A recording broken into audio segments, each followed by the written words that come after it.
Mesdames, Messieurs, bienvenue à cette édition exceptionnelle de Face à ECN. Nous sommes dans les studios de Vision One Media à Atlanta, dans l'État de Géorgie.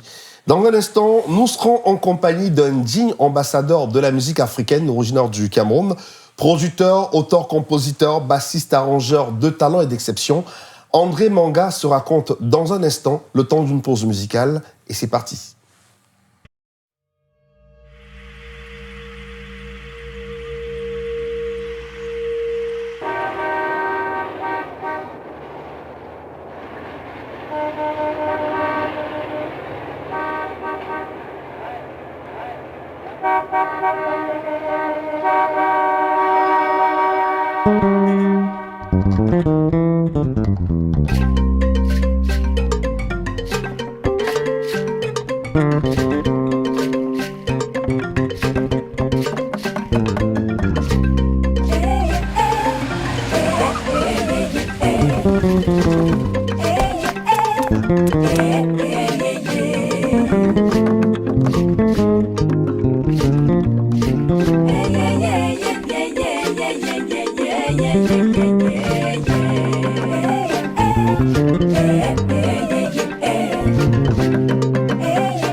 Merci à vous d'accepter notre invitation. Nous sommes très heureux de vous accueillir sur ce plateau.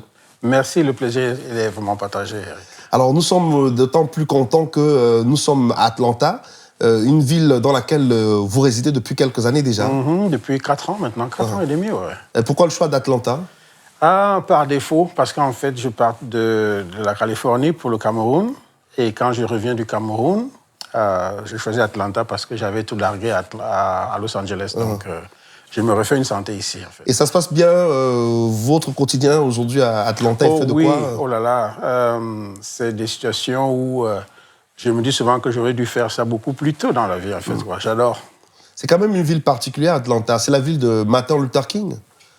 Oui, ils sont tous là, Martin Luther King, il y a le Jimmy Carter, c'est une ville historique, en fait, quoi. CNN, Coca-Cola, beaucoup de choses qui se passent. Est-ce que l'esprit de cette ville vous inspire énormément dans votre travail au quotidien? Parce qu'on nous a dit qu'Atlanta, c'est une ville qui est chargée d'histoire.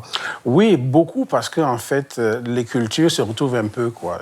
Différemment de Los Angeles, où les cultures étaient éparpillées, à Atlanta, il y a comme une sorte d'agglomération qui fait que on se retrouve tous pratiquement dans la même sphère à un moment donné, quoi. Vous êtes pourtant originaire de Yaoundé. Oui. Vous avez des souvenirs un peu de votre enfance à Yaoundé, le petit garçon que vous étiez, plutôt assidu, plutôt têtu, plutôt passionné de musique.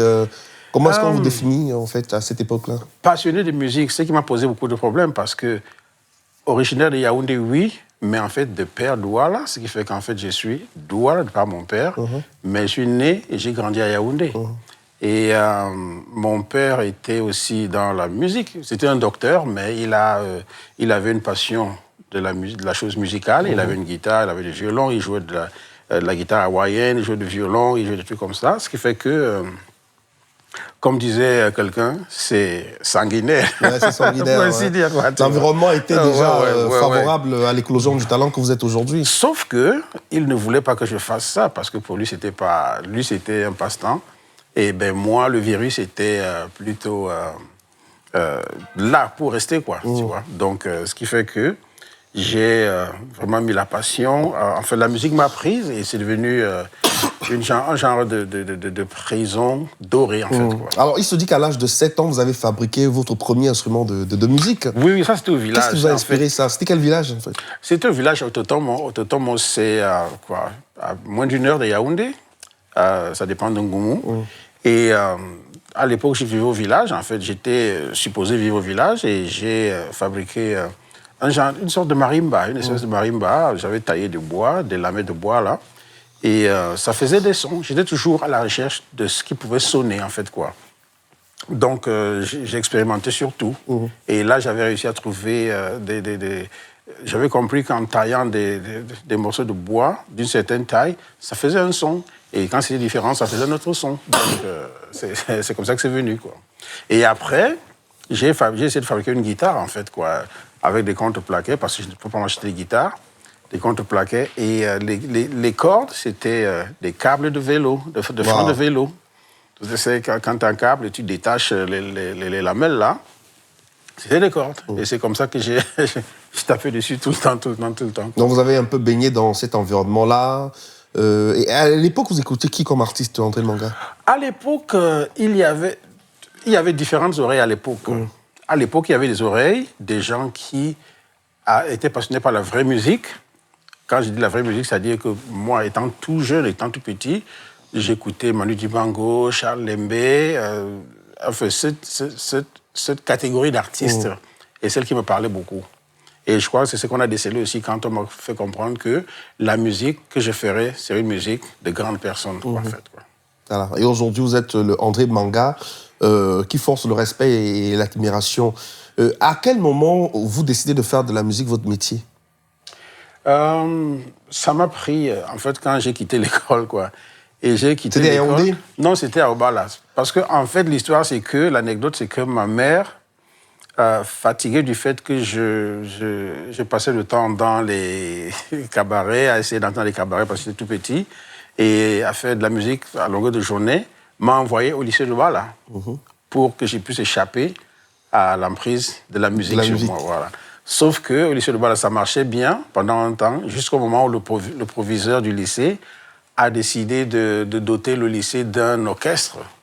Et donc, évidemment, le ce qui allait se passer. Donc, ce qui fait, et je ne conseille pas ça aux jeunes, mais ce qui s'est passé, c'est qu'un jour, en sortant de l'école, à midi, pour rentrer à la maison, j'ai carrément stoppé un car qui allait à Yaoundé. Je croyais que je m'amusais. J'ai stoppé un car, j'avais que des cahiers en main. Et j'ai pris un car qui rentrait sur Yaoundé. Je suis rentré sur Yaoundé. J'ai fait l'école missionnaire pendant 6 mois. À l'époque, il n'y avait pas de cellulaire. Donc, pour que le proviseur puisse avertir ma mère que je ne vais pas à l'école, ça a pris carrément 6 mois. Et donc, tous les lundis, je prenais le car pour partir à Obala. Je descendais à Itoudi, parce que je partais de Lonka, je descendais à Itoudi. Et j'allais dans les quartiers. Et je rentrais à la maison le vendredi. Triste réalité. Mais ouais. Et ma mère pensait que je sors de l'école, alors que j'ai fait une semaine dans le voisinage, quoi. Alors, André Manga, la vie est faite de rencontres. Si je dis Francis Kinguet et Manu Dibango, ça vous fait forcément penser à un moment particulier de votre vie à Yaoundé? Oui, Francis Kinguet d'abord a été le facilitateur pour moi parce qu'il m'a permis de participer aux séances de l'Ensemble national, alors que légalement, je n'étais pas en droit de le faire. Sauf que je n'étais pas rémunéré pour des raisons légales, mais je pouvais tout au moins participer et profiter de son expérience. Et apprendre le métier. Apprendre le métier, en fait. Jouer de la guitare. M'imbiber de ça. Je ne jouais pas, mais ce qui s'est passé, c'est que j'avais réussi. Il y avait des musiciens comme Balé Boma, qui était à l'époque le bassiste de l'Assemblée nationale, Marcelin Oranja, et j'en passe. Et ce que j'ai réussi à faire, c'est qu'il y avait... Le régisseur s'appelait Zambo. Alors Zambo, il avait offert que je puisse rester les midis pendant l'entracte, pendant que j'ai rentré à la maison pour la pause de midi, des fonctionnaires. Moi, j'ai resté enfermé dans la salle. Je pouvais à ce moment-là profiter de l'instrument jusqu'au jour où Francis Kinguet est arrivé en compagnie de Manu Dibango. Et moi, je croyais que je me suis fait prendre parce que ça, c'était pas prévu, quoi, tu vois. Et il est avec Manu, et là, il m'a appelé. Et là, j'étais vraiment aux abois parce que je pensais que ça y est, c'est fini, quoi. Et, et là, Manu me demande... non, Francis me demande, tu sais qui c'est? J'ai dit, mais bien sûr. C'est le grand Manu Dibango. Manu me dit, bon, il veut te parler. J'ai dit, il veut me parler.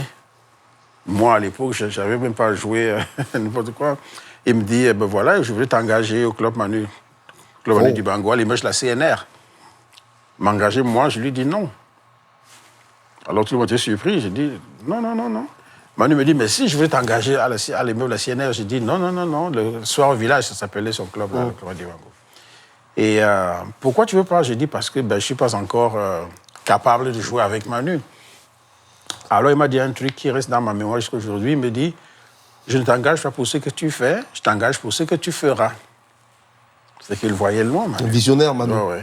Il me dit pour ce que tu feras. Il avait détecté le talent déjà. Il se disait que si je saute toutes ces heures-là pour venir essayer de profiter de quelques instants où je peux m'entraîner à la base tout seul. Comme ça, là, ça veut dire que j'avais une passion, j'avais une vision, j'avais une faim que je voulais assouvir.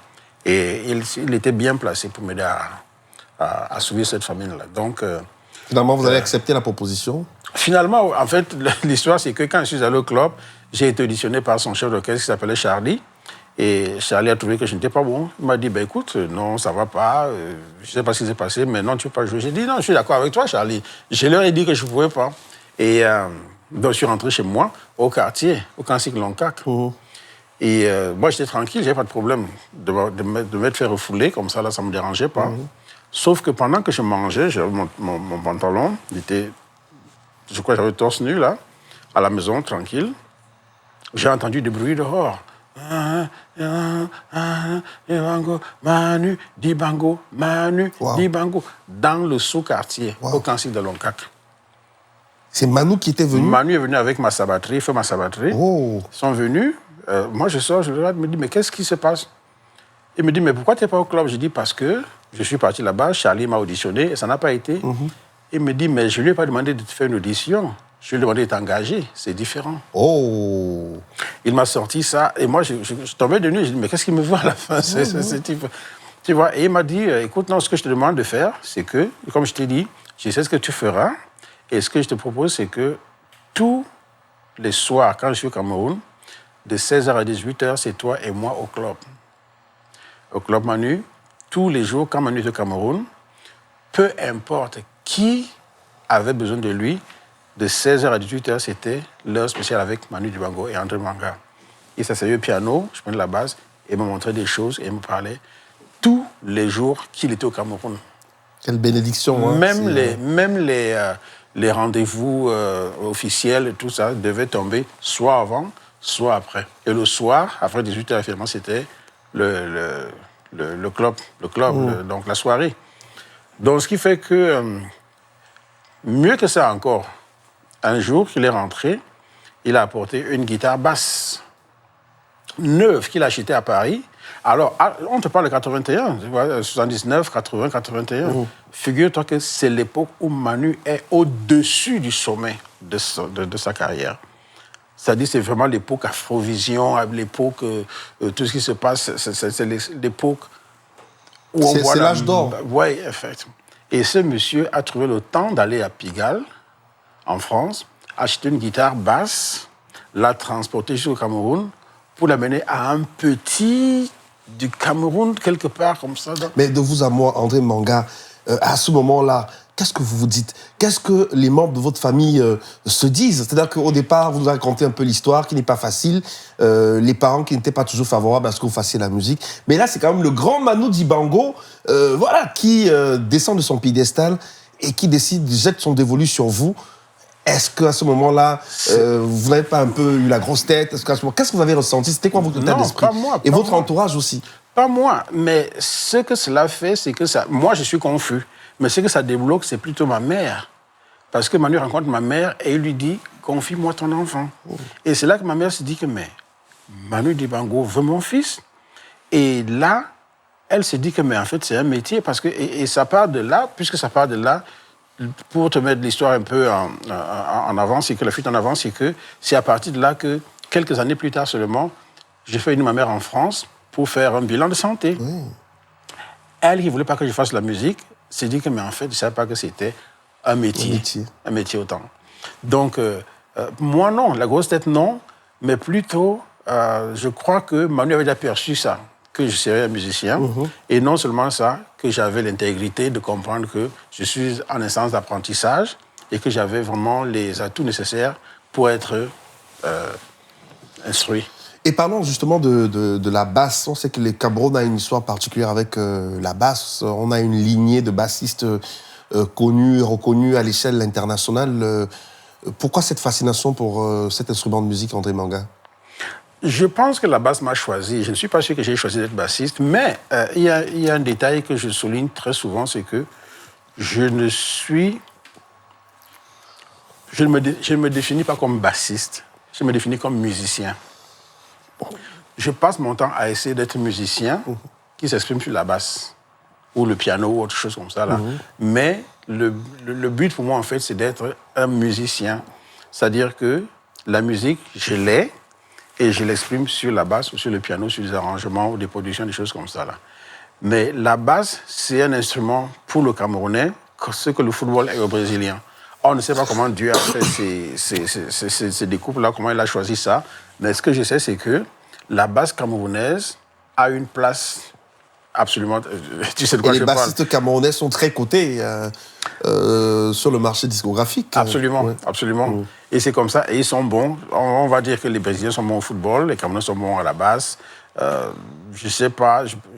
Quelqu'un expliquait, François Bengon expliquait que c'est parce que chez nous, nous avons un système qui s'appelle on retrouve la basse partout. Dans le chant choral, on a la basse. Dans les ensembles de balafon, on a le bassiste qui joue les trucs. Dans les ensembles de percussion, on a le tam-tam. Donc, un peu partout, même quand les femmes chantent et dansent, on tape du pied, ce qui fait de la basse. Donc, ça veut dire que même quand on est bébé, on a déjà cette baigné dans cette culture-là. culture-là. Mais je pense qu'il y a aussi la bénédiction de là ou de Dieu. Absolument. Alors, André Manga, on a commencé cette émission avec Tribologie. Peut-être un mot sur le clip qu'on a regardé en début d'émission, très rapidement. Tribologie, c'était au tout début, là. Oui, Tribologie, c'est l'histoire de quelqu'un qui s'est retrouvé, en fait, en phase avec lui-même, même sous d'autres cieux. C'est-à-dire que, bon, j'étais à Los Angeles, mais étant à Los Angeles, je n'ai jamais perdu de vue le fait que je suis un Africain, un Camerounais qui vit dans ce milieu-ci là. Et donc, j'essaie de faire construire le pont entre le fait que j'ai mon sujet qui est pris dans les embouteillages et qui, par moments, s'échappe. Et dans l'échappée-là, se retrouve en train de retrouver son alter ego qui est en Afrique. Donc, elle se voit en tant qu'africaine, elle porte des tenues africaines, elle fait la danse africaine. Et en même temps, donc, il y a ce voyage entre l'alter ego, elle l'africaine et elle l'américaine. Je propose qu'on regarde le deuxième clip de notre sélection. C'est un hommage à Manu Dibango. Vous avez décidé, avec votre guitare basse, de refaire Sol Makossa. C'est absolument magnifique. On regarde, on se retrouve juste après.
Mama Makossa. It's better when we dance closer. Have you pent up on the wall like a poster. I mean, baby, yo, you know we supposed to get up in here and feel the vibe.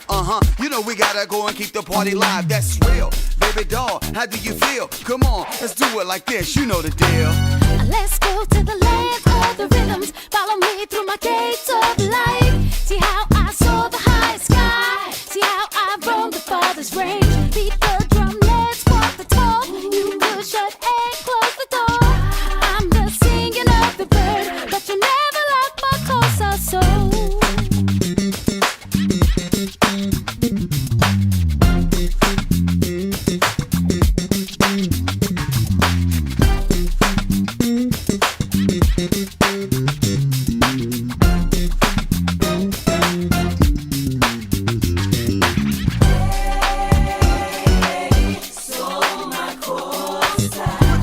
up high, no doubt. We gonna come up here and turn the party out.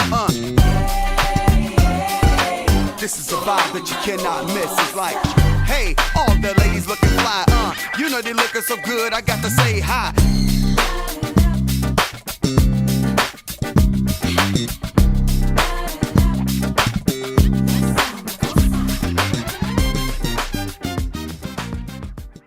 Quel moment magnifique de musique, Sol Makossa à la sauce de André Bangar. C'était important pour vous de rendre hommage à ce monsieur qui vous a permis de sortir de l'anonymat. Oui, c'était Mosdou. C'était un Mosdou. Yeah. Et c'était un peu la somme des choses que j'ai apprises de lui, la somme des collaborations, en fait.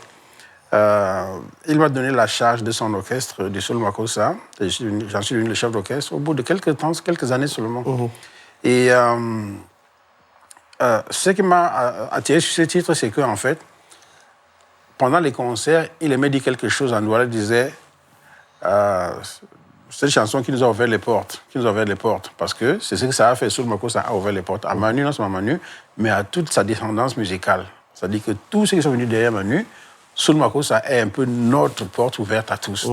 Donc, je ne pouvais pas parler de Manu, ni rendre hommage à Manu musicalement, sans passer par cette porte-là qui avait la porte à tous. Donc, Sol Makossa, c'était important. À 17 ans, vous devenez le bassiste de l'Orchestre national du Cameroun. Et en 1982, vous allez aller en France.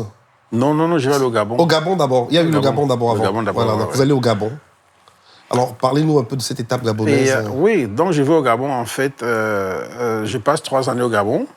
J'avais signé pour un contrat d'1 an au Gabon. Et après 1 an, ils ne voulaient pas me laisser partir. Je travaillais pour Angèle Assélé, avec le ministre Assélé. Et donc, j'ai eu la chance de travailler avec... Parce qu'en fait, il faut dire qu'en 88, d'abord, je vais avec Manu à Londres. C'est la première fois que moi, je sortais du Cameroun. Manu a arrangé pour les passeports, les visas et tout. On se retrouvait à Londres pour faire 1 semaine à Londres, où on a fait un concert pour inaugurer la ligne Camer qui partait de la nouvelle ligne Camer Douala-Londres. Et tout le monde pensait que j'allais rester, mais j'ai voulu rentrer en Afrique parce que je n'étais pas encore assez imprégné de nos cultures, de notre culture. Donc, je dis ça pour enchaîner en disant que quand je vais au Gabon, c'est parce que j'ai envie de comprendre des cultures africaines. Pour explorer un peu dans l'ensemble. Et là-bas, j'arrive, je joue avec des artistes comme Hilarion Guéma, Quand la femme se fâche, je joue avec Menteur en pavé, je joue avec Angèle Assélé et bien d'autres. Donc, vous avez tourné aussi avec Pierre Akendengue? Pierre Akendengue. En fait, j'avais Pierre Akendengue qui m'amène en France après, quand je retrouve Manu, en fait. Donc oui, Pierre Akendengue et tous, Pierre Claver Zeng, tous ces gens-là. Donc, vous avez passé de bons moments au Gabon, finalement? De bons moments, oui. Beaucoup de bons moments. Sauf quand il fallait partir, parce qu'il ne voulait pas me lâcher. Pourquoi vous décidez de partir? Vous vous sentez bien au Gabon, vous gagnez certainement bien votre vie. Pourquoi vous voulez partir du Gabon? Parce qu'à un moment donné, il y avait une trajectoire, en fait. Le Gabon, j'avais signé un contrat d'1 an. Et après 1 an, il a fallu rester encore. Et 1 an, parce que, bon, les choses, effectivement, j'ai rencontré... il y avait Jean-Yves Messon, qui était un super bassiste, père son âme. Un mec super sympa. Et puis, il y a Moussi Kambassa, cet aîné-là, guitariste émérite qu'on connaît, qui nous a retrouvés là-bas. Donc, ça fait que nous faisions beaucoup de choses là-bas. Mais je pense que j'avais besoin de voir ce qui se passe de l'autre côté pour comprendre à quel niveau le plafond est haut, pour comprendre ce qui se passe musicalement. Alors, mon idée, c'était que puisque j'admirais des musiciens américains, européens, tout ça là, eh bien, il valait mieux aller là où ils sont pour essayer de placer le pied là où ils sont. Parce que, bon, la télévision, c'était pas encore vraiment ça, mais vouloir m'imprégner de la chose musicale, à un certain niveau, il a fallu que je fasse le move, quoi. Et Paris étant la capitale mondiale des musiques... oui, c'était vraiment la scène tournante. Donc vous repartez en France. Donc j'arrive en France. Et vous retombez sur Manu Dibango, votre mentor. Avant ça, je tombe sur Georges Seba, qui était un grand frère qui m'a accueilli d'abord chez lui. Et pendant quelques années, pendant quelques mois, je pense, 6 mois, 8 mois, je reste avec Georges. Et Manu était en tournée. Et quand Manu rentre, il m'appelle aussitôt dès qu'il a appris que je suis là. Mais je vais en France comment? C'est ça l'histoire, c'est que je vais en France avec Pierre Akendengue pour une tournée. Et donc cette fois-là, j'ai décidé de rester en France parce que Pierre m'a amené pour que je puisse faire la tournée avec lui. Mais il était entendu que moi, une fois en France, j'allais me prendre en charge. Tu connais? Allez se débrouiller. Donc, voilà, ouais. Donc, quand Manu arrive, aussitôt qu'il arrive, il me rappelle chez Georges. Et là, Georges me dépose chez Manu. Et la semaine d'après, je travaille avec Manu, mais sauf que Manu a une superbe équipe. Il y a Justin Boven, Armand Sabaleko à la basse, un bassiste absolument fantastique. Son frère, mon très cher ami Félix Sabaleko à la batterie. Donc il y a ce tango Félix et Armand à la basse et batterie, Justin Boven au clavier, Thierry Malikani à la guitare et Peter Tolo au sax avec les Titi, Florence Titi qui sont aux voix et tout ça. Mais Manu a besoin que je sois dans le mouvement, donc il m'engage comme second pianiste, comme second clavier. Ah. Sauf que je ne joue pas vraiment encore de clavier à cette époque, quoi. Mais il me dit que je veux que tu sois dans l'environnement, je veux que tu sois là. Et donc j'ai un clavier et je joue, et je n'ai pas de partition, je joue ce que j'entends pendant le concert. Et on fait tous les concerts et je suis toujours là. Et pour finir, une fois que Justin s'en va, Manu me prend de là, me met chef d'orchestre. Chef d'orchestre du Seul Mako Sagan. Du Seul Mako Sagan de Manu Dibango. Ah, c'est énorme encore. C'est énorme. Et il me dit, tu prends des responsabilités. Mais en tant que chef d'orchestre, c'était quoi le travail au quotidien? Parce que Manu, quand même, c'était un monument. Bon, d'abord, je suis devenu bassiste parce qu'Armand est parti avec Paul Simon. Donc, je deviens le bassiste. Et le quotidien, c'était effectivement de recadrer la chose musicale de Manu. Pourquoi? Parce que il faut se dire qu'à l'âge de Manu, il n'était plus question que lui aille vers les musiciens. C'est-à-dire que Manu n'allait plus vraiment dans les cabarets. Moi, mon truc, c'était que après 1 an ou 2, il avait besoin d'entendre autre chose. Donc, je changeais d'orchestre à chaque fois, de nouveaux musiciens, pour que lui puisse entendre, s'inspirer d'autres choses. Donc, je changeais des pianistes, je faisais venir des choristes, des trucs comme ça. Et pour lui, c'est comme si lui, il voyageait. Sauf qu'il était sur place et c'est moi qui... Et en même temps, il voulait que j'ai l'expérience musicale, donc il me laissait carrément réarranger des musiques. Il m'appelle, il me dit, écoute, je veux plus jouer sur le Mako Sagan, comme on le fait là. Alors, juste pour me mettre en situation. Et donc, il fallait que je prenne le temps d'écrire quelque chose et qu'en répétition, que je lui présente ça. Et ce qui m'a donné vraiment des mots de tête, c'est que la première fois que c'est arrivé, j'ai réarrangé sur le Makossa. Et il est arrivé, il me dit, alors je joue quoi? Mais tu dis ce que tu veux, tu es Manu Dibango. Il me dit, mais non, tu me dis ce que je dois jouer. Et là, il prenait ça, et que ce soit bien ou pas, il faisait ça avec tout le groupe. Et le soir, il m'appelait, il me dit que bon voilà, on peut arranger ça, tu peux faire ça, tu peux faire ça. Donc avec du recul, André Banga, ça a été une très belle expérience d'être chef d'orchestre de l'orchestre. Ça a été l'école. De Manu Dibango. C'est mon école, c'est l'école que Qu'est-ce que vous avez appris au-delà de votre initiation à la musique qui était continue, ce qu'au niveau du management même des musiciens, vous avez beaucoup appris, les rencontres. Vous avez vu beaucoup de musiciens passer au niveau de l'orchestre? J'ai appris beaucoup de choses. Je me rappelle de quelque chose qu'il disait très souvent. Il créait des situations à 3 inconnus. C'est-à-dire que, bon, tu as ça, faisant quelque chose. J'ai appris comment manager un groupe, comment faire parler la musique, comment faire respecter la musique, comment manager un ensemble de personnes et surtout, comment être libre musicalement. Comment ne pas avoir la grosse tête, parce que tout Manu Dibango qu'il était, il n'a jamais, à aucun moment, vécu, lui, sa vie comme « je suis Manu Dibango ». Il a toujours vécu comme le tonton, que dès qu'il t'aperçoit, tu as peur de l'approcher. Dès qu'il te voit, c'est lui qui vient vers toi avec un sourire et tout, il met en confiance et tout de suite. Et ce qui m'a aidé donc musicalement, ça m'a libéré musicalement parce que toutes les peurs que j'avais pour lui proposer quelque chose, il m'a fait comprendre que non, tu es aussi musicien que moi. Si tu as une idée, je vais l'accepter. Mieux, je vais l'étudier. Et si vraiment je ne suis pas d'accord avec ça, on peut tout au moins en discuter. Non pas genre, je suis Manu Dibango, ton idée ne compte pas. Donc ça m'a permis de dealer avec des musiciens aujourd'hui, surtout les jeunes Camerounais. Je les écoute, je suis à leur écoute et c'est mon modèle en fait. Absolument. Voilà. Alors, mais à un moment, comme toute belle histoire d'amour, il y a une fin. Vous décidez de... Comment ça se passe? C'est vous qui décidez de partir ou alors... parce qu'à un moment, voilà, il faut bien arrêter la collaboration. Comment ça s'est fait? Ça, c'est en 95. Il se passe que j'ai déjà fait le tour du monde avec Manu. On a fait l'Afrique, on a fait l'Asie, on a fait un peu partout, on a été partout. On a fait les tournées américaines. Mais le besoin de grandir est toujours là. C'est-à-dire que je me dis qu'il y a toujours, il y a sûrement quelque chose d'autre là dehors. À découvrir. À découvrir. Et à la Porte de la Villette à Paris, il y a Marcus Miller qui vient en concert. Je vais voir ce concert-là et je suis vraiment très, très, très ému. Et après ce concert, il y a le dernier concert de Miles Davis qui fait aussi à la Porte de la Villette. Et non, au Zénith, ça c'est au Zénith. Et je vais là-bas et je vois ce concert-là et j'ai la chance de rencontrer Miles Davis. Bon. Et je me dis que, mais en fait, il y a encore des choses à voir de l'autre côté. Les gens que j'admire sont là-bas. Les Marcus Miller, les Miles Davis, tous ces gens-là sont de l'autre côté. Et je sens vraiment, parce que tu le sens quand tu as encore des choses à dire ou à faire ou à apprendre ou à voir, quoi. Tu as encore des choses à explorer. Et donc là, on a fait un concert à Montparnasse. Je sentais que c'est le dernier qu'on faisait. C'était le dernier concert avec Manu. Et j'avais toujours peur. J'appréhendais le moment où il fallait lui dire qu'il va falloir que je fasse le move. Comment vous l'appeliez? Tonton Manu, papa Manu? Ah, Manu? c'est Tonton Manu. C'était Tonton Manu. C'est Tonton Manu. Et je me dis, cet homme m'a tout donné, il m'a tout appris. Tout ce que j'ai fait aujourd'hui, je le connais, c'est Manu Dibango, en fait.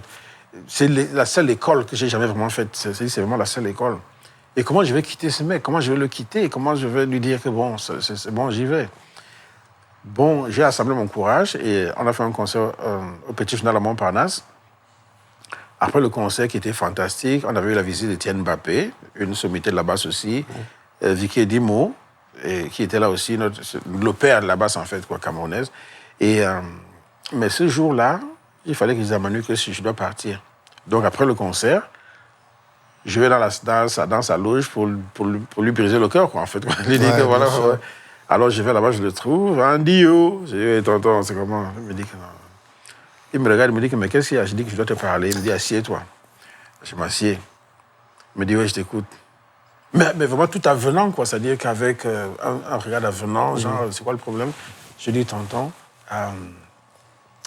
voilà, je sais pas, je pense que c'était notre dernier concert aujourd'hui. J'ai l'intention d'aller aux États-Unis pour essayer de me retrouver dans d'autres choses. J'ai envie d'explorer autre chose, machin. Il m'a écouté. Dès que j'ai fini, il me dit que, mais voilà, c'est bon.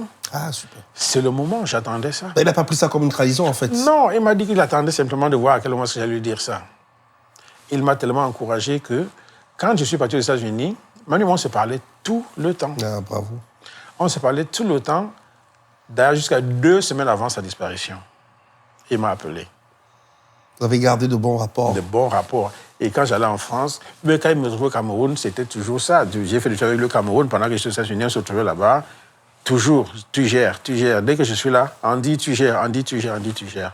Donc ça, cette qualité d'homme a été vraiment le modèle de ma vie. Ouais, ça, c'est très émouvant. Hein. Ouais. Ce voyage pour Manu Dibango, on découvre d'autres facettes aussi de l'homme qui permettaient à ses poulains aussi de pouvoir grandir. C'est très important. Ce n'est pas toujours une réalité chez nous au Cameroun. Hein. Malheureusement. Parfois, c'est pris comme une haute trahison. Oui. On te dira que mais il t'a tout donné, mais tu décides de le quitter alors qu'il n'y a pas de problème. Absolument, absolument. Et c'est ce qui faisait ma peur, justement, parce que j'avais cet esprit-là en tête, je me disais que mais comment il le prendrait?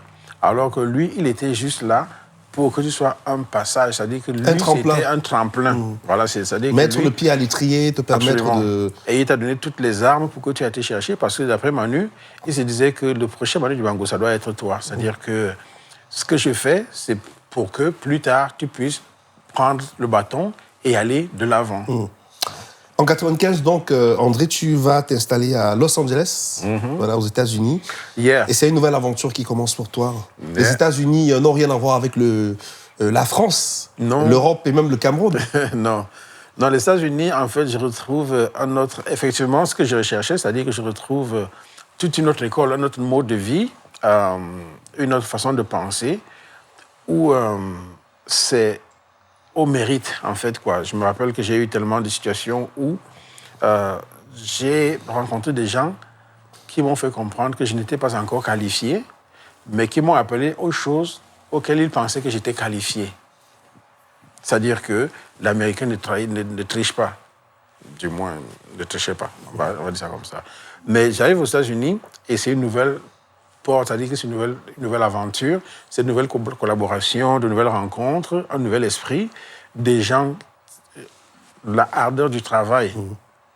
Et c'est un renouveau, en fait, quoi. C'est une relance pour moi. Je propose qu'on regarde cette séquence musicale with the Bill Hart International Fusion Band at the Velvet Notes. On regarde André Manga qui se déploie sur scène et on se retrouve juste après.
Alors, quand vous regardez ces images-là, vous et vos compères musiciens sur scène, là, c'est Atlanta? Là, c'est Atlanta. C'est Atlanta. Là, c'est Atlanta. Ouais. C'est un club Atlanta. J'ai eu la chance, il y a 3 ans, de vous voir performer dans ce club-là, je crois bien. Oui. C'est un super club. Ce que j'ai aimé dans ce club, c'est que c'est un club qui, pendant la pandémie, c'est l'un des seuls clubs de jazz qui est resté ouvert, qui a permis aux musiciens, à la musique, en fait, live musique, de continuer à vivre. Et il faut dire que c'est un club qui est tout petit, qui prend 40 places, 40, 50 places, tu as vu quand tu étais là. Sauf que c'est un club qui stream tous les concerts qui se passent là-bas.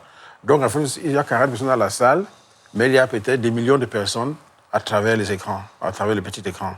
Donc, tous les adeptes de jazz sont passés par là. C'est un club qui a passé tellement de grands artistes qui ont circulé par là. Et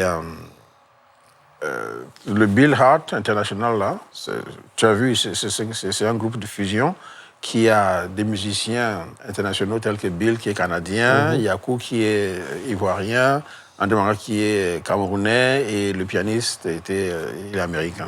Donc, c'est un endroit qui, par excellence, favorise la musique de jazz. Là, nous sommes déjà à Atlanta, après la Californie. On parlait après la d'Atlanta Californie, tout à l'heure, mais la Californie, c'est beaucoup de collaborations aussi. On peut citer des noms. Hein. Oui, la Californie. De belles rencontres.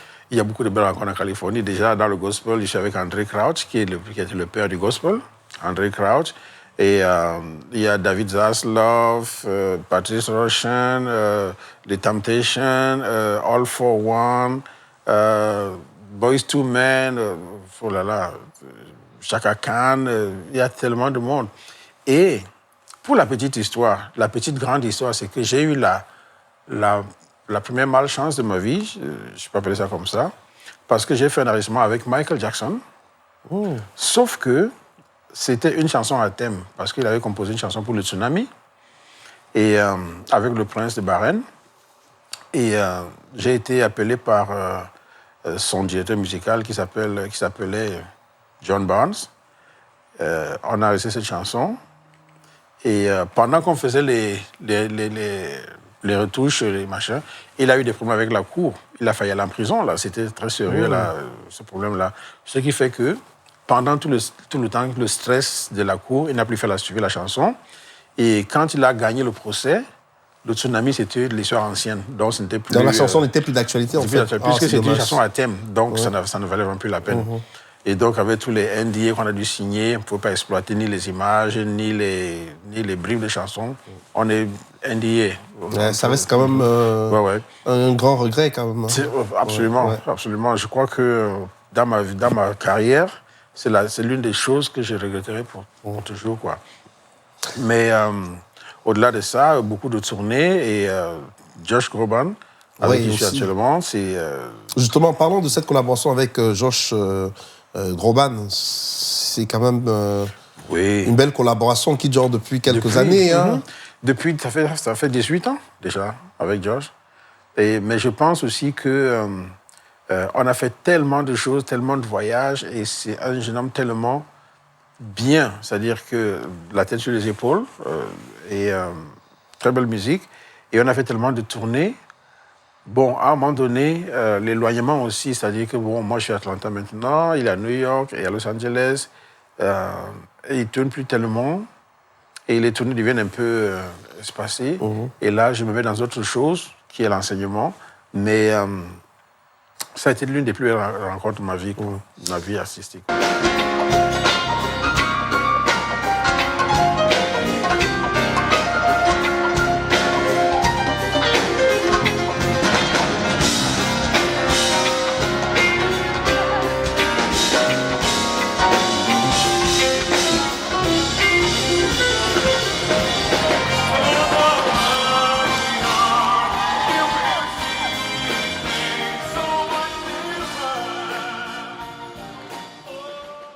Aujourd'hui à Atlanta, c'est la suite normale de votre parcours avec d'autres rencontres aussi.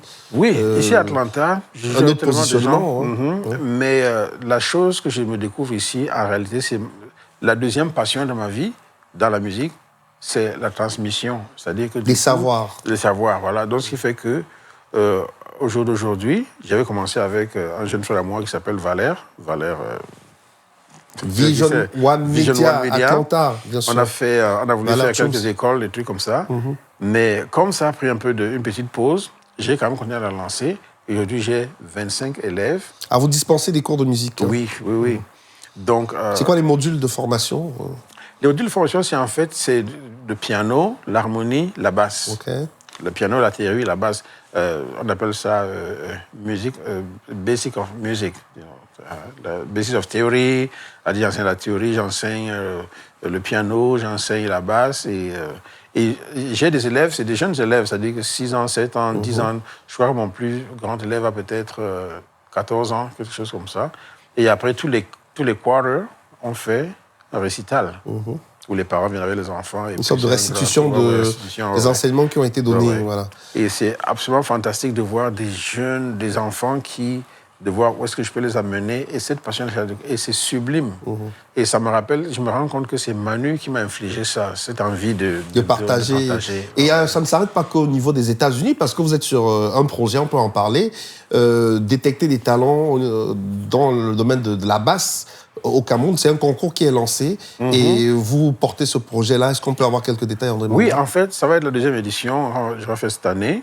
Ce qui se passe, c'est que j'ai un jeune frère qui s'appelle Kumalo, qui a un superbe studio à Douala, c'est Kumbaya Édition Kumbaya, avec qui donc, on a un partenariat pour faire la seconde édition, parce que j'ai déjà fait un premier concours où le bassiste qui a gagné, l'une de mes basses, venait de Bamenda.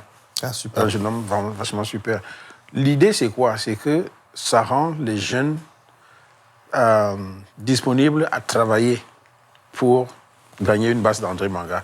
Et je dis pas, j'achète pas un petit truc au quartier pour le donner, ça veut dire que c'est les basses que j'utilise. Bien sûr. Donc, je mets vraiment en jeu une partie de moi.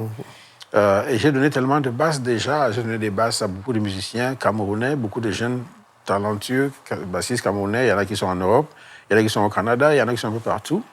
Ça va peut-être 4-5 basses que j'ai données comme ça. Mais j'ai arrêté de donner et j'ai transformé ça en contest. C'est-à-dire qu'au moins, il faut mettre quelque chose. Il y a une compétition, Il y a une motivation. Motivation, ouais. Ça permet qu'au final, même si tu n'as pas gagné, mais tu as mis du temps pour travailler quelque chose. Et donc, comprendre que pour gagner, il faut mériter, voilà, il faut travailler dur. Et donc, la deuxième édition aura lieu en mai 2025, là, où ce sera 2 basses, sûrement une à Douala, une à Yaoundé. Ouais. Et, il y a du potentiel quand même quand vous regardez les jeunes bassistes camerounais. Oui, les musiciens camerounais en général. Il y a beaucoup qui veulent juste être accompagnés parce que Eric, ce qui se passe, c'est qu'il y a beaucoup de jeunes talentueux au Cameroun. Il y a beaucoup de jeunes talents, sauf que beaucoup ont faim et n'ont pas de gens pour le tirer par la main. Absolument. Et donc, ça fait qu'ils se retrouvent dans des situations où ils doivent prendre des raccourcis et essayer qu'est-ce qui marche tout à l'heure. Il y a des jeunes artistes au Cameroun, je t'assure, qui n'ont vraiment pas à avoir honte quand il s'agit de peut-être se mettre devant des artistes américains ou européens, quelque chose comme ça. Le seul problème, c'est qu'ils n'ont pas l'ouverture nécessaire pour pouvoir s'exprimer. Il faut un encadrement. Il faut un encadrement. Alors, et votre soutien à la jeunesse camerounaise ne se limite pas qu'à ce contexte.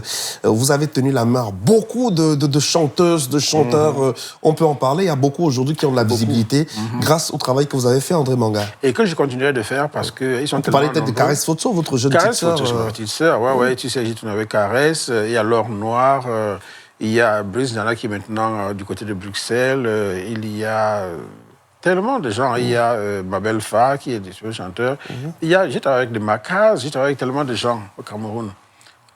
Maintenant, le but pour moi, c'est quoi? C'est d'apporter un peu d'André Manga ou un peu d'Amérique, un peu d'ouverture à ces jeunes-là, qu'ils comprennent que c'est le travail. Je leur dis toujours qu'il faut travailler.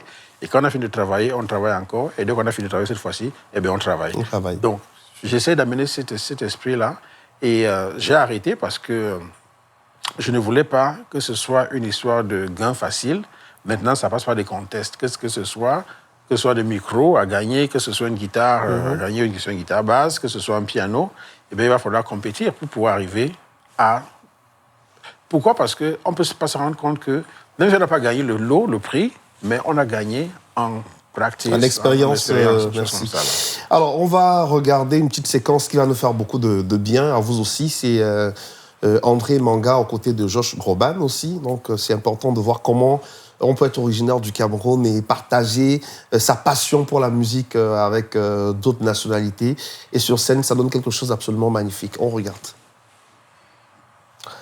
Alors, fier de votre parcours, André Manga, quand vous regardez un peu ce que vous avez fait, avec du recul, Manu Dibango, Francis Kinguet, tous ces artistes gabonais, tous ces jeunes artistes aussi que vous encadrez.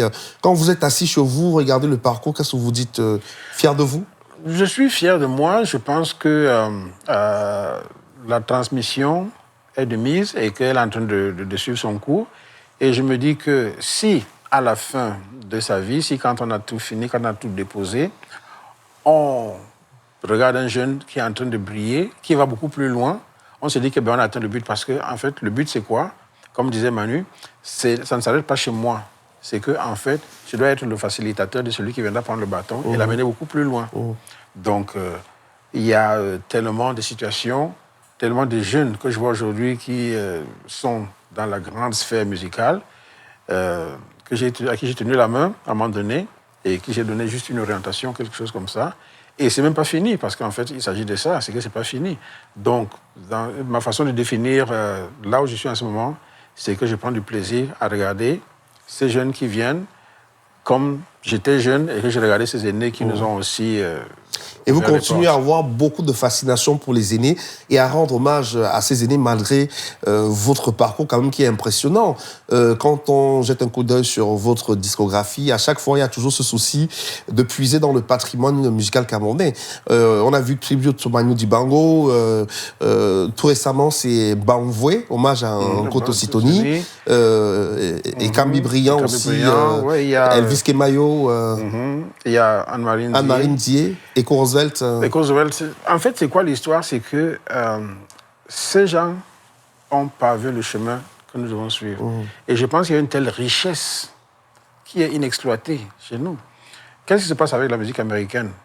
Une chanson, What a Wonderful World, 5000 versions, rendent la chanson absolument standard. Ça devient une chanson, on l'écoute sous tellement de formes.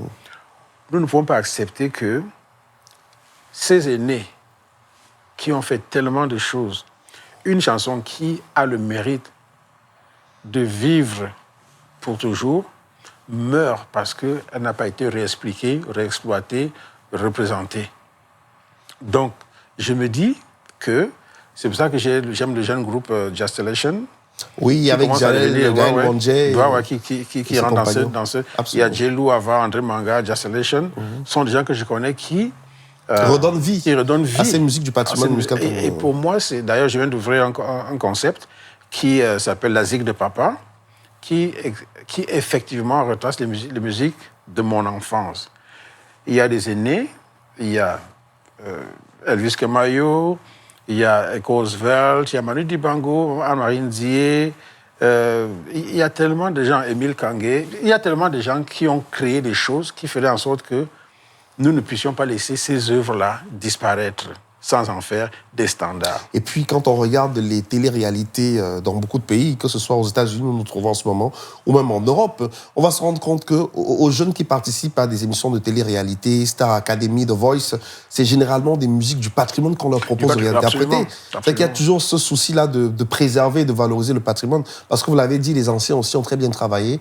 Et ce serait dommage qu'on ne donne pas une seconde vie à ces chansons-là. Mais ce qui se passe, c'est que le fait de ne pas le faire fait qu'aujourd'hui, on a tellement d'artistes qui arrivent plutôt parce qu'ils ont quelqu'un à la licence ou autre chose et n'a pas trouvé de boulot. C'est dit que peut-être si j'ai fait une cassette en chantant... ça va me donner, une visibilité, facilité. Et là, je vais te dire, moi, avant de partir, Emmanuel m'avait appelé un soir, il était tellement démoralisé. Il me disait que mais tel et tel, donc on va s'asseoir, on va dire que voici Manu Dibango, voici André Manga, voici Richard Bona, voici tel et tel. Et ce sont des artistes camerounais. C'est ça le pays de Manu Dibango. Franchement, des choses comme ça là, mais ça parle, ça nous parle. C'est qu'en fait, il se passe quoi? C'est qu'il y a une telle richesse culturelle chez nous. Mais on se dit que si André Manga reprend des chansons, c'est parce qu'il ne peut pas composer. Alors que reprendre une chanson, à la manière que je le fais, c'est composer. Absolument. Tout le temps. En fait, c'est pire que la composition parce que c'est un truc qui existe déjà. Donc, pour donner une deuxième lecture, c'est plus facile que de la première lecture. Donc, j'encourage beaucoup des jeunes de comprendre que quand les aînés ont créé ce passage-là, tout ce qui s'est passé déjà, dans les Messi Martin, il y a les Émile Kangué, les Nkoti François, il y a les Missengo, il y a les Ambroise... Il y a tellement de gens qui ont parlé dans le passé qu'on en a besoin de mettre dans le présent pour que le futur puisse s'appuyer sur quelque chose. Ça, c'est très, très bien dit, André Manga. Alors, aux États-Unis où vous vivez, il y a quand même une belle brochette d'artistes musiciens camerounais. En parlant des bassistes, on sait qu'il y a Richard Bona qui réside aux États-Unis. On a Émile Kangué qui est aux États-Unis. On a Dino Sitson. On a André Manga. On a Kaïssa Doubé Moulongo. On a Frédéric. Il y a quand même une belle brochette aussi. Il y a Groupe Okosi qui est à Chicago. Il y a Francis Mabolé qui est à New York. Il y a beaucoup. Il y a quand une fédération des artistes musiciens camerounais vivant aux États-Unis? Je pose la question. Ça, c'est la bonne. En fait, en plus, vous êtes des bons, vous êtes vraiment, c'est le meilleur qui puisse exister. C'est donc là où le bas blesse, parce qu'en fait, c'est là où on retrouve donc ce qu'on appelle l'esprit camerounais, malheureusement. Moi, il y a une chose que j'admire en ce moment. Ce que j'admire, c'est que je regarde tout le temps la comédie camerounaise. La comédie camerounaise, Et ces jeunes-là ont compris ce qui se passe. Ils ont compris comment fonctionner. Se mettre ensemble. Se mettre ensemble. Quand je suis fier, je regarde, je vois Edoudoua avec Janama. Defo, je vois Hariko Bins avec tel, je vois Defo avec tel. C'est-à-dire qu'ils font ça. Vous êtes connectés sur le Cameroun. Là, ça, oui, ça manque.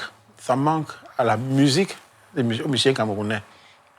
Cet esprit de se dire que, bon, écoute, André Manga et Étienne Mbappé feront un truc, ou bien Mbappé, Bona, André, ou bien tel et tel et tel. C'est un truc, comme ça s'est fait ici. Il y a Marcus Miller, Stanley Clark et Victor Wooten, trois bassistes, des géants. Mais qu'est-ce qu'ils font? Ils se mettent ensemble, font une tournée, font des disques, font des trucs comme ça. Là. Pourquoi on ne le fait pas? Mystère et boule de gomme, I don't know. Et c'est vraiment dommage, je trouve. En tout cas, merci beaucoup, André Manga, d'avoir répondu à nos questions. On n'a pas vu le temps passer. Un petit message à ceux qui vous regardent en ce moment au Cameroun. Regardez votre caméra et vous parlez à vos frères et sœurs du Cameroun. Qu'est-ce que vous leur dites? Je vais surtout m'adresser aux jeunes parce que c'est toujours eux qui tiennent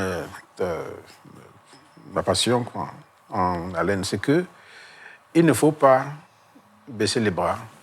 Les temps sont vraiment challenging en ce moment, mais la passion doit être la lumière qui guide nos pas. C'est-à-dire que quand on pense à une idée, quand on pense à quelque chose qu'on veut accomplir, il n'y a que trois choses qui marchent toujours. Et je l'ai toujours dit, le travail et le travail.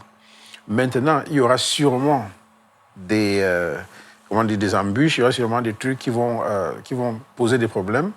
Mais ces problèmes-là sont mis là pour résoudre. Parce qu'une fois qu'on a résolu un problème, on passe à une autre étape et on ne se rend pas compte, mais on a avancé, en fait.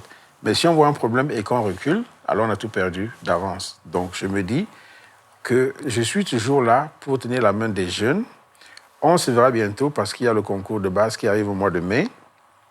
Et je vous encourage déjà. Je crois que l'information arrive bientôt. L'information arrive bientôt.